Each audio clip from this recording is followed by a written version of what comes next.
Assalamualaikum warahmatullahi wabarakatuh. Saya Muhammad Irfan Juniansyah. Saya dari program studi Sistem Informasi. Saya di sini akan menjelaskan tentang makalah Etika Profesi Teknologi Informasi yang sebelumnya saya sudah buat. Pertama-tama, saya ucapkan puji syukur atas kehadirat Allah Subhanahu wa taala karena dengan rahmat dan karunia-Nya penulis masih diberi dengan kesempatan untuk bisa menyelesaikan makalah ini dan menjelaskannya. Untuk bab 1, pendahuluan, pengertian etika profesi. Pengertian etika. Etika berasal dari bahasa Yunani kuno, yaitu etikos, yang artinya timbul dari kebiasaan yang jika diartikan dalam lingkup lebih luas, yaitu cabang utama filsafat yang mempelajari nilai yang menjadi studi mengenai standar penilaian moral.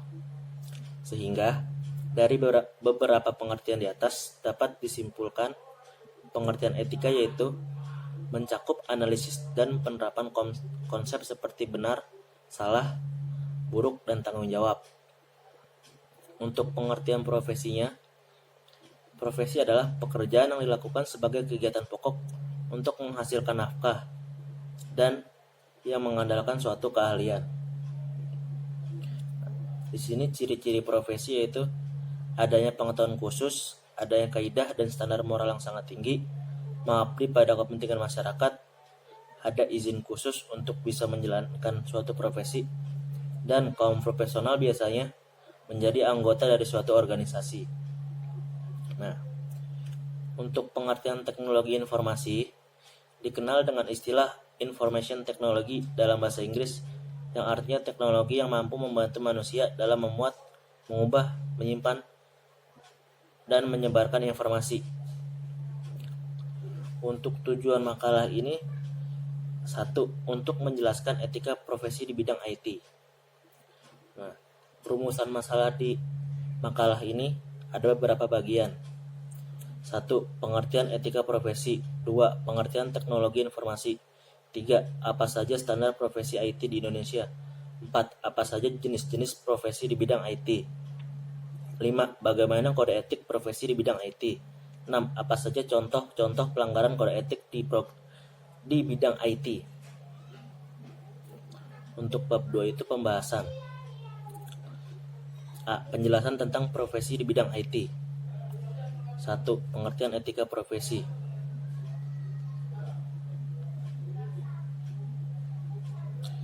Pengertian teknologi informasi dikenal dengan istilah information technology. Artinya, teknologi yang mampu membantu manusia dalam memuat, mengubah, dan menyebarkan informasi. 3. Standar profesi IT di Indonesia. B. IT support. Seseorang bisa mengatasi masalah umum yang terjadi pada komputer seperti masalah instalasi software.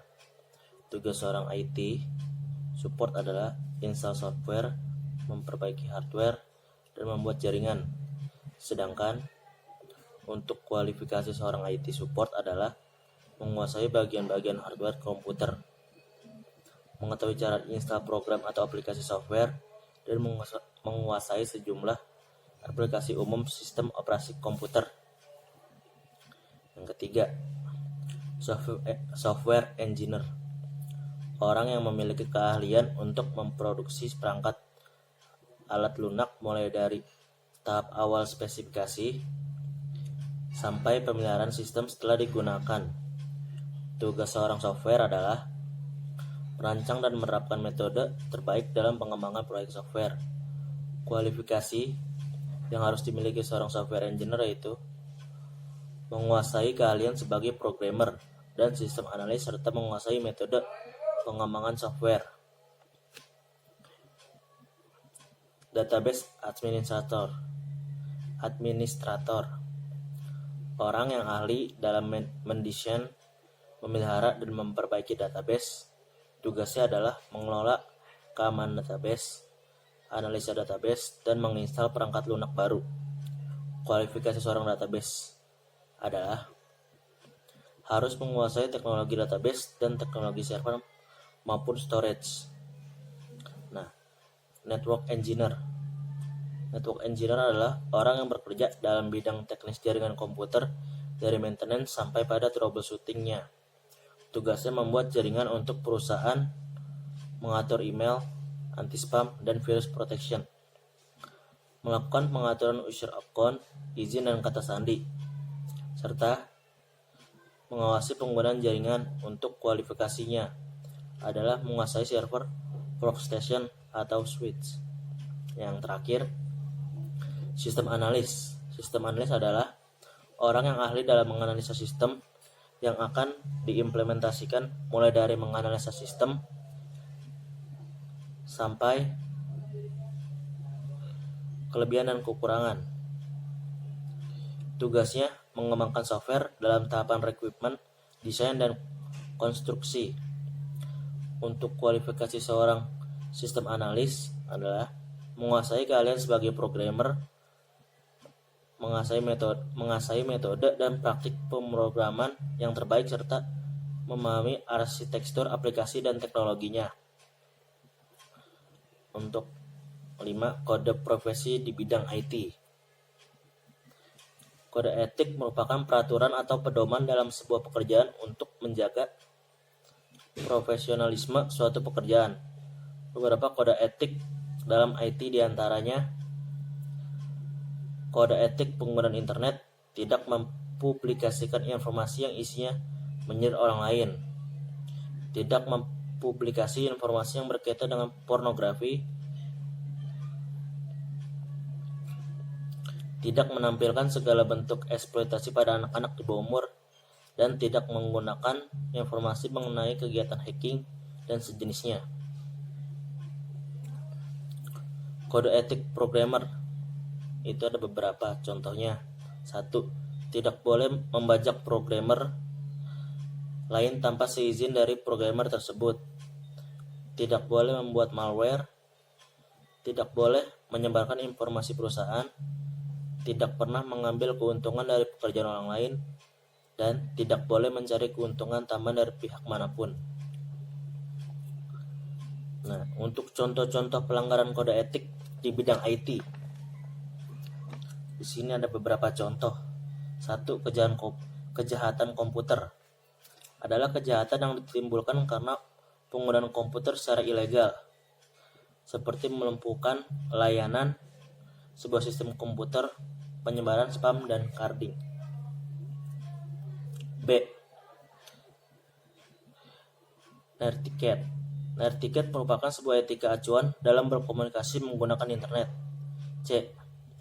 E-commerce, perdagangan atau bisnis melalui internet dengan adanya kegiatan transaksi perdagangan menjadi lebih cepat dan efisien. D. Pelanggaran haki. Pelanggaran haki contohnya pembajakan programan, penjualan ilegal, dan pengunduhan secara ilegal. Nah, untuk tujuan kode etik di bidang IT, untuk menjunjung tinggi martabat profesi, untuk meningkatkan mutu profesi, untuk meningkatkan pengabdian para anggota profesi.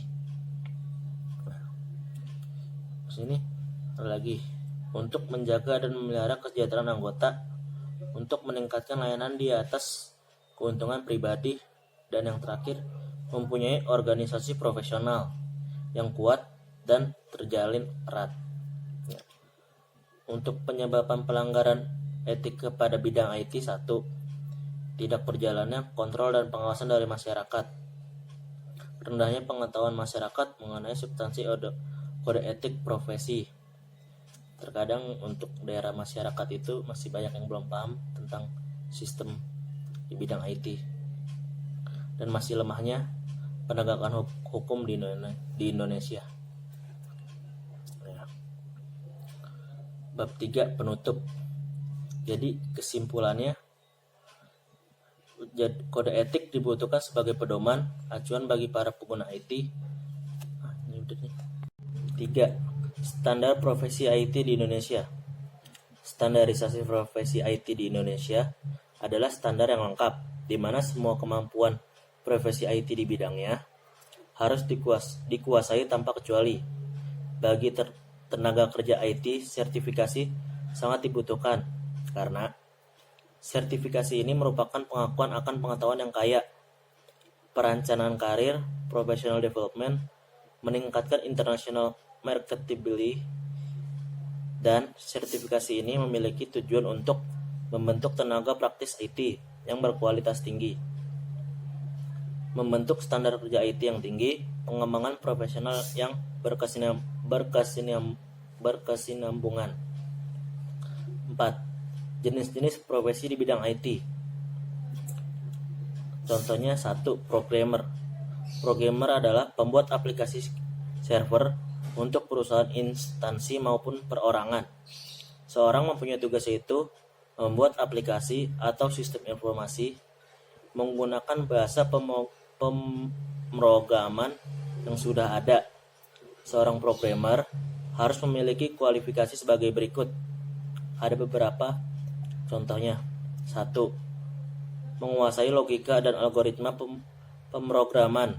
2. Menguasai bahasa pemrograman. 3. Memahami SQL. 4. Memahami bahasa Inggris dalam IT. Itu sangat penting karena dalam dunia IT itu banyak bahasa yang menggunakan bahasa Inggris. Nah, untuk yang terakhir, untuk penutupnya, kesimpulannya yaitu kode etik dibutuhkan sebagai pedoman bagi para acuan pengguna IT agar tidak terjadi pelanggaran atau paling tidak bisa meminimaliskan tindakan pelanggaran kode etik yang ada di bidang IT. Ya, kesimpulannya agar supaya lebih paham aja dan kurangnya kejahatan di bidang IT. Itu sih untuk penjelasan makalah saya sehari ini. Terima kasih.